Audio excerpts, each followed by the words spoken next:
Саламатсыздар урматтуу телекөрүүчүлөр, назарыңыздарда Менин айылым көрсөтүүсү. Менин айылым көрсөтүүсү жалпыңыздарга Араван районунан салам айтат. Жаз келери менен жер тырмалап тиричилигин өткөргөн Араван районунун Гүлбаар айылынын жашоочулары кышында кандай жашоо турмуштарын өткөрүп жатат? Биз менен чогуу күбө болуңуздар, бизден алыстабаңыздар. Араван районунун Гүлбаар айылы Ош шаарынын жака белинде жайгашкан жакынкы айылдардын бири. Облус борборунан 13 чакырым, Араван районунун борборунан 11 чакырым алыс. Жаздын күнү жер тырмалап дыйканчылык, жер иштетүү менен алек болгон гүлбаарлыктардын кышкы жашоосу мал чарбачылыгына жана соода сатыгына байланыштуу. Жергиликтүүлөрдүн айтымында Гүлбаар айылы Совет өкмөтүнүн тушунда түзүлгөн. Мал жанга кеңириде бош жаткан талаалар өздөштүрүлүп, тоо тараптан бир-экиден келип жашоочулар отурукташа баштаган дешет айыл аксакалдары. Башка айылдардагыдай эле Гүлбаар жашоочуларынын 30% чет жерде эмгек мигранты. Миграцияда жүргөн жаштардын көбү үй жайын оңдоп, жашоо турмуштарын жакшыртып, айыл жылдан жылга кеңейүүдө. Азыр 2000ге жакын кожолукта 12 миңден ашуун калк жашайт. Машина айрым үйлөрдө 3 машиналар бар, балдарын бар, адамдар үй бүлөдө. Анын үстүнө бизде мынау Россияга барган жигиттер азыр деле ошо каттап атышат көпчүлүгү. Багы барып келип үй жай салышты, машиналарды алышты. Кыскасы турмуш жакшы боло баштады. Турмуш жакшы баягылар барып турмуш жакшы боло баштаган, алар дагы ошол жака барып, бул жакта алар менен көнүп, акчаны бул жака жөнөтүп, анан эсе ака-укасы болсо, бул жерде үй жайды салып жакшы кылып башкан. Кыскасы турмуш шарты Гүлбаар мурукка караганда абдан жакшы деп ойлойм да мен. Гүлбаар айылы Манас, Жеңиш, Бирлик, Жаштык жана Пахта арал конуштарына бөлүнөт. Айылдын тарыхы тууралуу эки түрдүү учкай кеп эл арасында айтылууда. Жаз менен кошо жарыша чыккан гүлдөрдүн айынан бул айыл Гүлбаар аталып калганын айылдын ар бир тургуну жакшы билет. Бир кызды мынабы Кээкеге алып барышкан, өтүп кеткенден кийин. Гүлбаара деген кыз экен. Анан алып барганда бердегилер силер өзүңөр жай кылып алгыла, көбөйүп калдыңар 10-15 үйлүү болуп, өзүңөр жай кылып алгыла деп туруп, алар көмдүрбөй койшат. Алып келип мына мачтын ар жагына көмгөн. Ошонун Гүлбаар болуп, алдын кыздын аты Гүлбаар экен. Ошо Гүлбаар болуп калган деп айтышат. Биринчиси неме да? Экинчиси Гүлбаарда жайдын күнү өзүңөр билесиңер, бардык гүлдөр гүлдөйт да. Кып-кызыл да. Мына жолдун ар жагыдагы, биягыдагы айдоо мескелердин бардыгы көп жакшы гүлдөйт. Ошон үчүн Гүлбаар деп аталып калгандыгы ошондон болгон деп айтышат эски аксакалдар. Ооба. Эми ушул боюнча биз укканыбыз ошондой. Анан мен бул жерде ошо 1954-жылы 4-класста келгенмин. Бардык жок ушундай баягы жайнаган эле тала. Жөн эле тала. Бизге энди да адамдар аз эле. Адамдардын көпчүлүгү ар жерде бар эле да. Мына жерде биздин бир оолорубуз келип урукташып калган экен. Ошол жерде анан мынау камызым деп коебуз, ол жерде жаңы жолдо. Ошол маалдарда адамдар жер төлөө кылып, жер төлөөдөн жөн үй салып отурушкан. Анан кийин барган сайын көбөйүп кете берген. Эми азыр ошо мынау Кичалай деп коебуз. Кичалай, Чөгөм, Кожекелем, Сарбулак, Кайыңды, Күндөлүк бардыгынан эл келген. Ушул жерде азыр.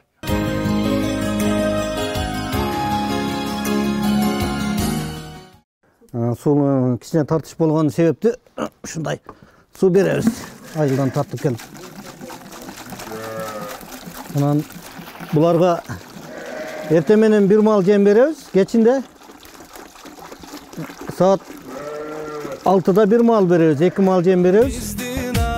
2 мал суу, 2 мал жем, 4 мал чөп. Бул Заравшанбек аганын койлорунун күнүмдүк графиги. Сандан сапатка өтүп, тажик гисарларын бага баштаганына 2 жылдын жүзү болду. 30 чакты койдон баштаган фермердин койлору азыр 80ге жакындап калды. 120 литрден 130 литрге чейин суу ичишет. Шу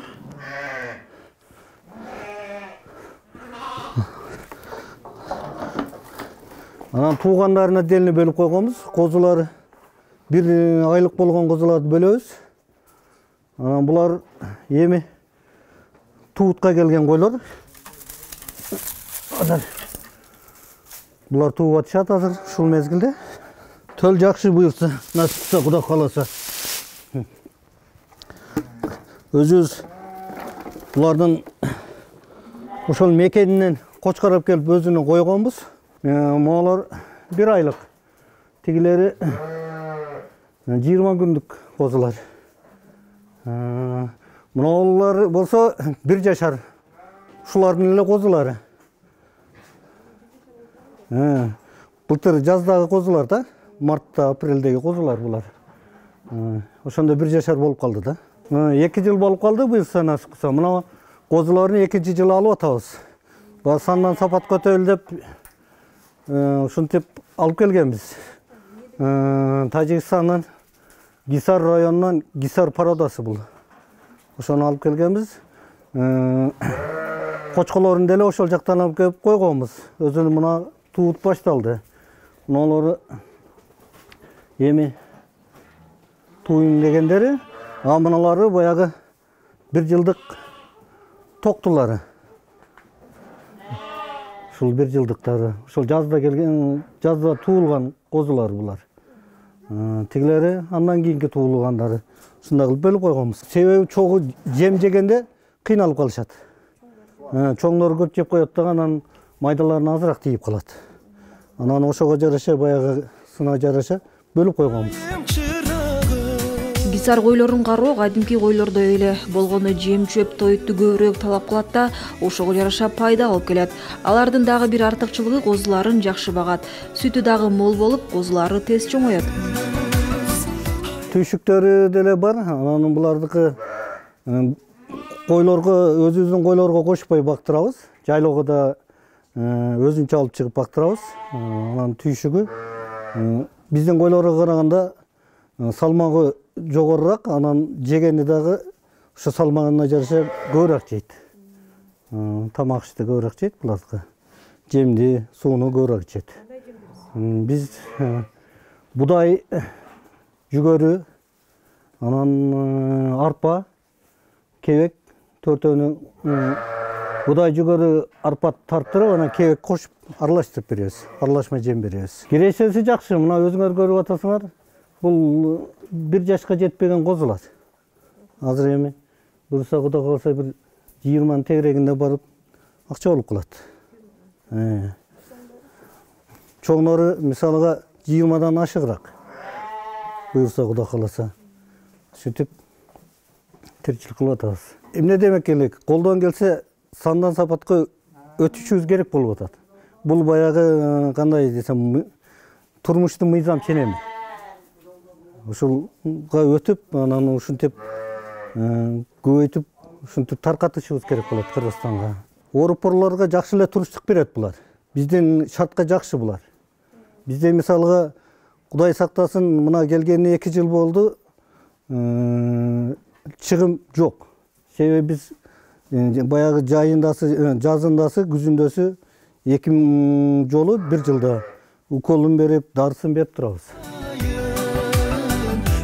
Мал багуу үчүн деле көп маалыматтуулукка ээ болуу зарыл. Асыл тукум кой багуучулардын Түштүк аймактагы бирикмесиндеги фермерлер бири-бирине билген маалыматтарын бөлүшүп турат. Заравшанбек мырза да ага мүчө. Ал эми Гисар койлор республиканын бардык аймактарында жашай алат. Мындан улам учурда өлкөдө койдун бул түрүнө суроо талап жогору. Түштүк регион боюнча койлордун ассоциациясын түзгөн. Биз ошодо мүчөбүз. Быйыл мына 27 августта ат майданында ушу сандан сапатка өтүү боюнча сүлөт өткөргөнбүз. Баягы кабарыңар болсо керек. Ошондо ушундайга өтөлү деген максатта ошондой форум болгон да. Пайдалуу деп. Бири-бирибизге кабарлашып турабыз. Арабанда бар. Ар бир райондо өзүнүн ошондой бирикмеси бар. Түштүк ассоциациясы, койлордун ассоциациясы боюнча ошолордо биз бири-бирибизге барабыз. Чоңалайлыктар бар, оокаттык бар. Биздин Ош областынын 7 райондорун бири-бирибизге ай сайын барып, бири-бирибизден сабак алып, бири-бирибизден көрүп, бири-бирибизге жардамдашабыз ушундай. Мал баккан гүлбарлыктар жылдан жылга сапатка өзгөчө көңүл буруп, короодогу малды асыл тукум пародага өткөргөндөр көбөйдү. Алардын арасында айыл тургуну Алтынбек да бар. Россиядан алганбыз бул малды. Симентал, көч сүт багытында. Бул ошо ээрчитип келген кунажын мына ушунун баласы. Бул Галштин деген порода. Бул сүт багытында. Süt bağıtında бұл жаңы açma азыр ушул 10 литр 12 литр süt берет. Биринчи туушунда ушул 10 литр 12 литр süt берет ушул унажыныбыз. Анан мына бол бизде обычный өзүндө малдар. Буларды эми Кудай кааласа шартты жакшы кылып алсак, мына породалар өтөбүз деген немебиз бар. Будан көбөйтөбүз деген. Азыр дагы көбөйүп калмак эле. Айылдан тааныштар немелер алып, торпокторунанчы ошолорго берип ургаштуу торпокторунан. Бул эт багытында ушул Симентал деген порода эт дагы, сүт дагы багыты да. Анан Герефорд деген бар, ол дагы ошондо. Наркы сүт багытында ол этти азыраак берет. А бул 30-25 берет булчу. Жакшы неме болгон убакта. Торпокту бул Симентал, onu Герефорд bir Герефорд алган элем да. Onu энеси сатып бердим бирөөгө. Ошонун балдарынан. Ол Герефорд деген onun пародасы. Бул эми азыр 8 айлык да. Жазында туулган торпоктор. Мына ол ургач өзүнүн обычный торпок менен бир туулган мына болду. Мына экинчиде турган торпок менен бир туулган, бирок onun көлөмү чоң да. Bir ayda туулган. Эт сүт багытындагы Симентал породасындагы уйлар Орусиядан келген 4 жылдан бери жергиликтүү климатка көнүп жайгашып калган. Уйлардын ар бири суткасына 25 литрден сүт берет. Сүт, эт багытындагы малдар буларчы. Анан сүтү бизге бергенде 35 деп берген да. Bir mal ошо bir суткасында 35 литр сүт берет деп берген. Азыр эми биздин климатка, биздин шартта жеген от чөбүнө карап, азыр 25-20 берет. Bir суткасындачы. Анан торпоктор эми жакшы. Булардын 1 жылдык торпоктору берки обычный өзүнүн малдардын 2 жыл торпоктор менен салмагы бирдей да. Эгерде малдарды баягы жашына жетип, тишин бузат деп коет, ошол келсе 400 кило, 500 кило көчүп берет буларчы. Сойгондо таза эти ошо 405 болот. Ошого мен азыр сүтүнө, этине неме кылып, эми сандан сапат көткөнбүз. Ошентип ушуларды пайдаланып, багып ушулардан пайда көрүп атабыз. Айырмасы сүтү коюк, каймактуу. Эми бизде шаарга барып сатсагам, бир алган адам кийин өздөрү неме кылат да. Сурап, ошол малдардан деп, азыр эми мурда ошол шаарга өзүбүз апарып берчү элек. Азыр эми үйдөн алып кетет. Үйдөн өздөрү келип алып кетишет. Эртең менен кечинде саап саздап коебуз, өздөрү келип алып кетишет. Айырмасы ошол. Сүтү тилинде дейт, булар эми канча жесе сүтү бере берет да. Анан канча жакшы берсең бере берет. Эми азайыш азаят. Азыр эми бул эми эртең көккө чыгып же жазга зим болсо ошо 30ду берет. Азыр эми 18-20 бар да азыр. Ошондойдон беришет. Бул уйлар деле жергиликтүү малга караганда көбүрөөк тоют коротот. Жеген ичкенине жараша кожоюнга пайда алып келет. Азыр эми шарт жакшы эмес. Эгер шарт болуп булар сыртка чыкпаса, ошол жазында кышында бир деле болсо керек.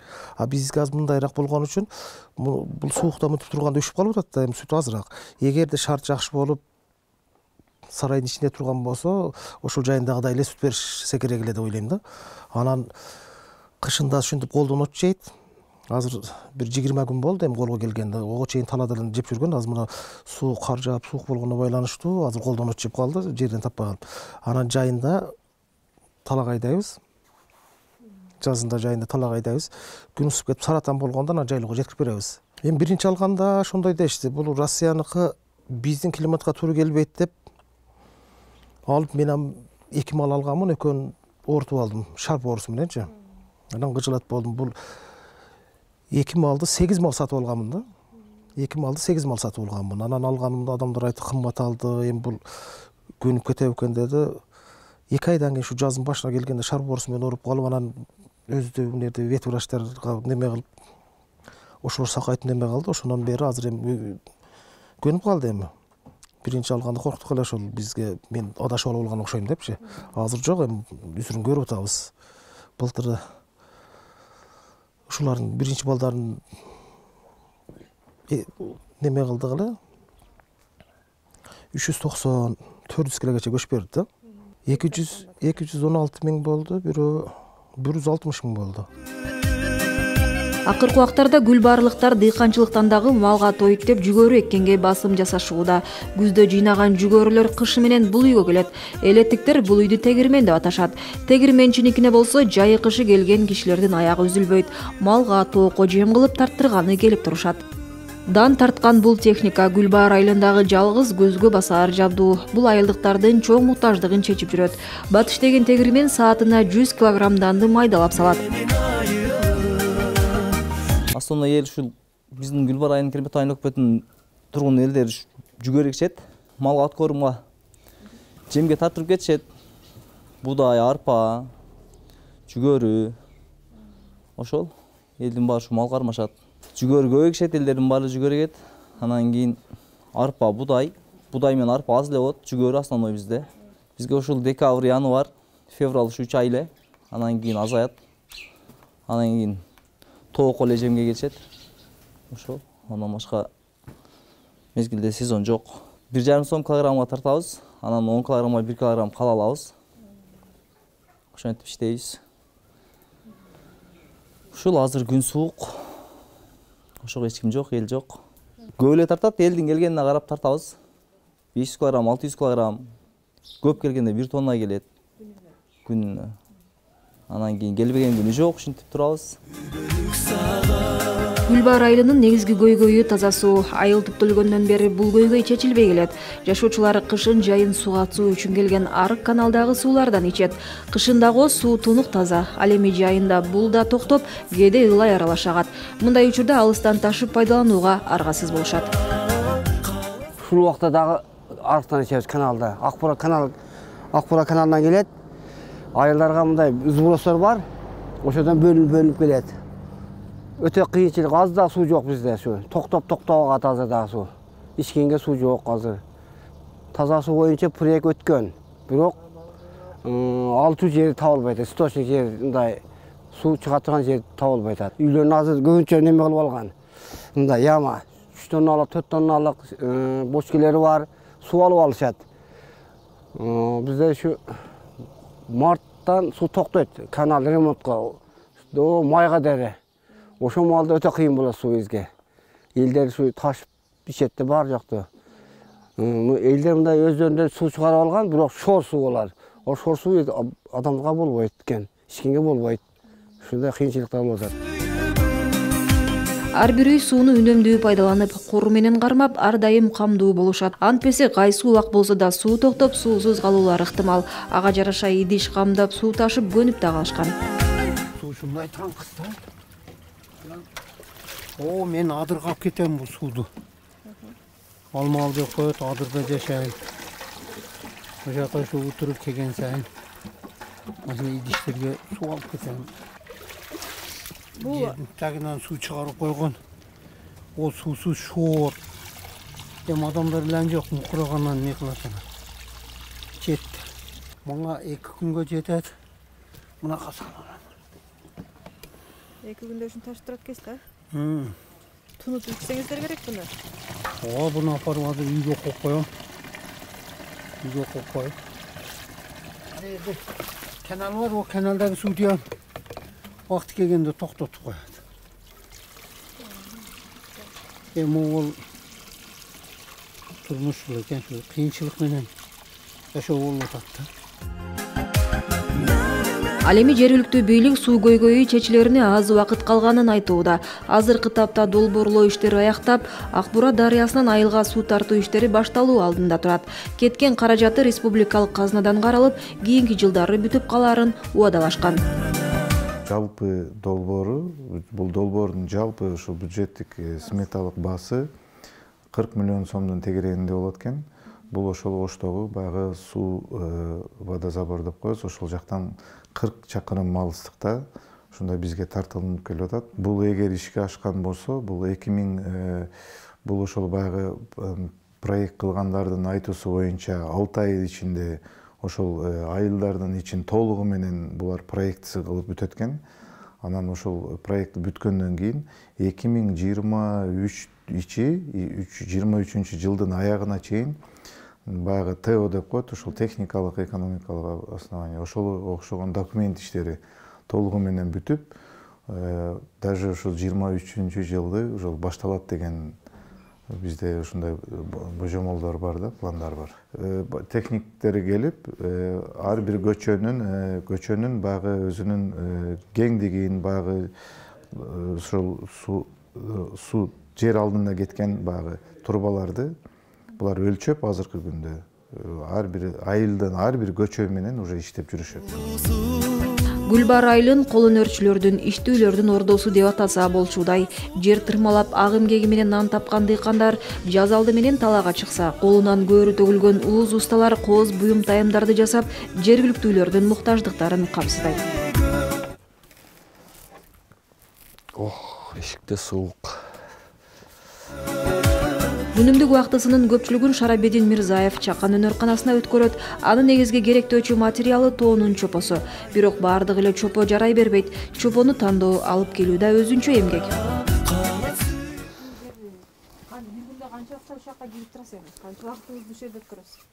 Убактымы эми заказга карап, заказ берип болуп калса, анан бекерчиликте бирдекелер жасайм.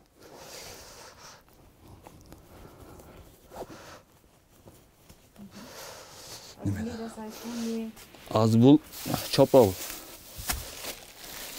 Orap neler koyacağımız.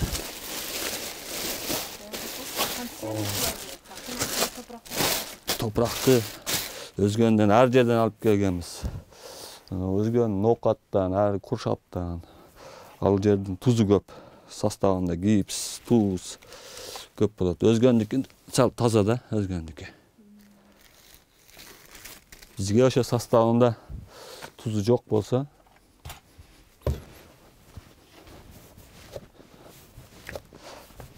анан температураны көтөрүш керек да. Кээ бирки жердин мына немелери 700 градуста эрип, көгөрүп, эрип кетет, агып кетет. Лопатка ломдор менен чаап алып келип, анан үйгө алып келгенден кийин аны жибитип коебуз. Suda турат дагы bir 20 күндөй. Анан суюлтуп, аталага окшот неме кылып туруп, анан айда электен өткөрөбүз. Тоорсуга мындай пластилинге окшоп калган малынан алып пакетке уруп коюлат да. Көркөм керамика менен иштөөнү Шарабидин Мирзаев Оштогу Золотая долина чыгармачылык борборунан үйрөнгөн. Бир топ эл аралык көргөзмөлөргө катышып, жогорку сыйлыктардын ээси. Борбор жабылгандан бери өнөрүн Гүлбаардагы үйүндө улантууда. 93-94-жылы армиядан келгенден бери. Армиядан келип, ошол жерде окуп, үйрөнүп. Менден чоң акем художникта. Ошол неме кылган, ачкан бул немелерди. Материал конструктор ушундай керамика боюнча. Ачып балдарды үйрөтүп, окутуп, анан неме кылганбыз, ошо Золотая долина. 97-98 малый золотой медаль Кыргызстан боюнча.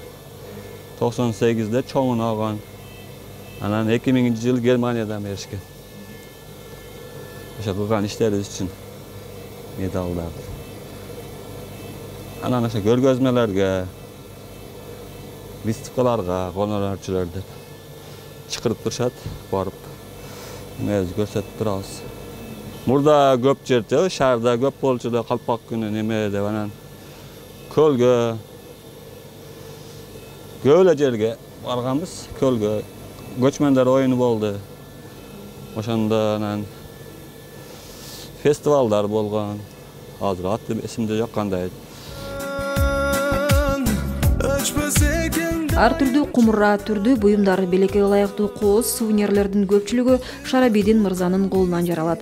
Керамика менен иштөө дыккаттыкты талап кылат, өзгөчө колдун сезүүсү башкы ролду ойнойт. Чыдам керек, нерв керек. Көө келет, үйрөнүп, монтаж таштайм дейт. Анан чыдамдуу жетпейби? Анда алып азап койгонго бир жарым саатка жетет деген 15 мүнөттө аяктаганда кетет да. Анан бул тоорсойт Tovarsagandan süret salınat. Tovarsaganda akırın towars kurutish kerek. Bolsa jarılıp bir jaka kıyşıyıp ketet, nemeye koyup koysa. Skvaznak, neme açık yerlerge koyup koysa. Kurup, öte kurubastık kerek de, bunga süret tartılat. Süret talap, anda ele neme kılşar get, anan turistlerge, görak turistlerge neme kılşar, padarka kılganga. Çet өлkөгө кетип бараткандар, эстеликке ошо подарка кылып кеткенге алышат. Кургаган керамика буюмга кыргыз элинин оймо чиймелери, өлкөбүздүн кооз жерлери сүрөткө түшүрүлөт. Жаштайынан сүрөткө кызыккан Шарабидин мырза үчүн сүрөт тартуу кыйын эле эмес. Бумагага тарткан менен мунга тарткан совсем бөлекче да. Бумага тегиз болгон үчүн мынтип тартып коён. Мунга келгенде мынтип тегеренип кеткен үчүн тегиз немеге мынанга түшүргөн кыйыныраак да сал. Анан ошондо азмаз кыйналып, кийин анан уже колдор дагы үйрөнүп калды. Көз жумуп деле тартып коем да мен мындай айтканда. Кандай немеси бар. Эми мына ошо Кыргызстандын кооз немелерин, анан тарелкаларды, анан азыр мына пиала, чайнек пиалаларга кружка жасашат. Өздөрү келип мына мастер-класс кылып, кружка бирдекелерди жасатып. Bunu kurtağız. Kurtkandan печкеге салабыз. Даяр болгон буюмду жогорку басымдагы ысык меште 1000 градустан жогорку ысыкта бир күн бышыруу керек. Талапка ылайык бышырып, меште өз убактысы менен кармабаса, сапаттуу кумуралар, кооз буюмдар көңүлдөгүдөй чыкпайт. Ваза кургандан кийин печкеге салабыз. Печкеде мына алышыбыз керек экен. Акырын көтөрүлөт. 50 neme gradus temperaturaçı.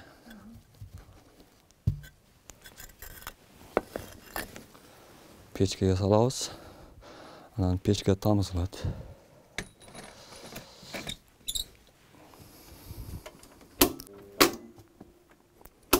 Peçkenin tamızabız. Temperaturası var. Hazır -10 gradus boltatken. Peçkenin içinde.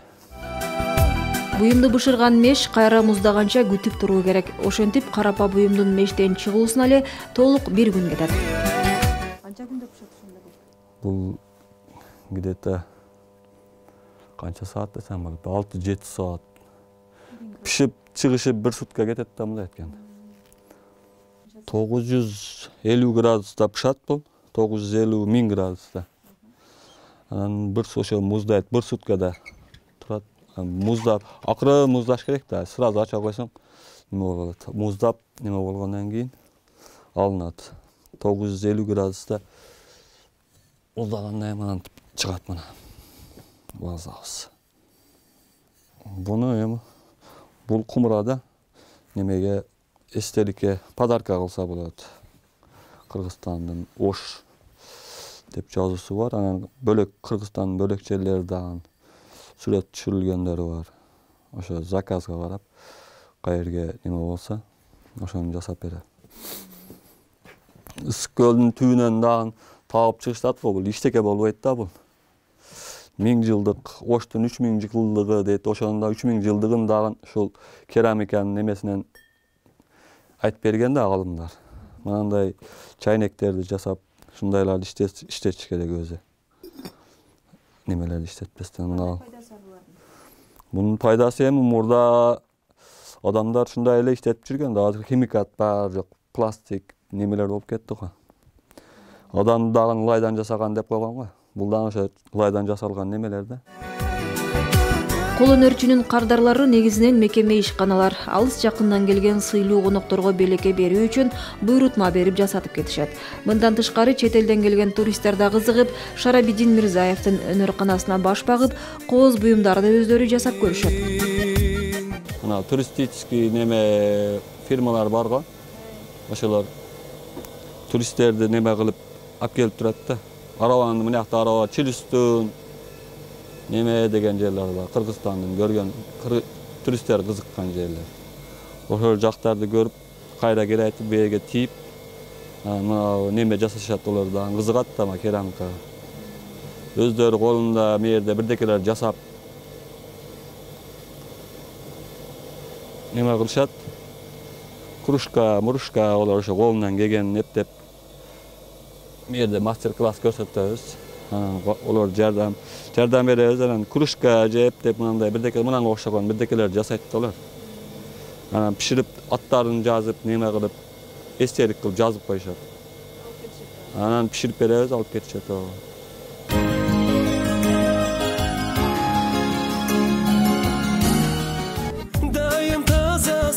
Өндүрүш ишканалары аймактардын өнүгүүсүнө чоң салым кошот. Бул цемент завод ачылганы жергиликтүү казынага чоң салым болду.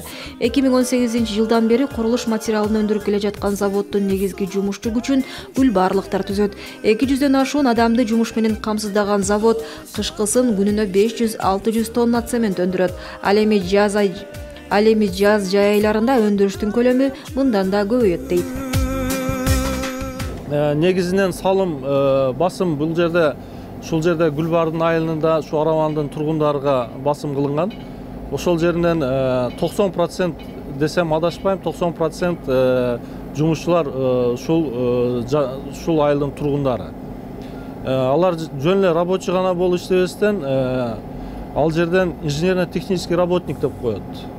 6 инженерно-технический работниги бар, 2 руководители бар. Руководитель уже главный энергетик и автобазанын начальниги ушул айылдын тургундары болуп эсептелет. Эми 22-жылдын жыйынтыгы боюнча айтсак 78 000 тонна цемент өндүрүп чыгардык. Ошонун ичинден бухгалтериянын данныйлары боюнча 40 миллион салык төлөндү. Жылына, годовой, да эми. Ошонун ичинен местный айыл өкмөткө 3 миллион түшсө керек. Ондан сырткары жолго жер арендалары бар, ошолор менен кошулуп дан сумма өсөт да олордуку. Ал жерде республиканский бар, республикага түшкөн, районго түшкөн, ошон бардык суммасы болуп 40 миллион болуп чыгат да. Мына ушундай чоң ишканалар айыл өкмөттүн өлкөнүн казынасынын толуусуна көбөйүүсүнө чоң салым кошо алат. Мындан улам Кермето айыл өкмөтү да орто жана чакан ишкердүүлүктү өнүктүрүү багытында чоң иштерди баштоого белсенүүдө. Узап кеткен жылы айыл арасындагы электр мамычаларын жаңылоо, жолдорду салуу иштерин аткарса, быйылкы жылда ушундай эле аймактын инфратүзүмүн жакшыртуу багытындагы аткарган иштерди улантып, аны менен бирге инвесторлорду тартуу аракеттери жүрөөрүн убадалашууда. 2023 жылы бизде толуу аймакта Чөгөм Кичике Алай деген айылдарыбыз бар. Бул Акбура дарыясынын башы болуп эсептелинет. Биз ошол Акбура дарыясына чакан ГЭС курууну пландаштырып атабыз. Инвесторлор келген азыркы күндө. Алгачкы документтерин даярдап бердик биз. Бизге тиешелүү документтерин бардыгын бүтүрүп бергенбиз. Азыр конкурстун негизинде булар уже бул эки фирма уже өздөрүнүн документтерин бүтүп, бизге тиешелүү болгон керек болсо ошол соцпакет иштерин да бизге бүтүрүп берди. Бул биз Чөгөм мектебинин баягы кышкы жылытуу системаларын айтканбыз аларга. Бизге ошол Союз малынан бери ошол буларда баягындай эски мындай печка менен иштеп келген да.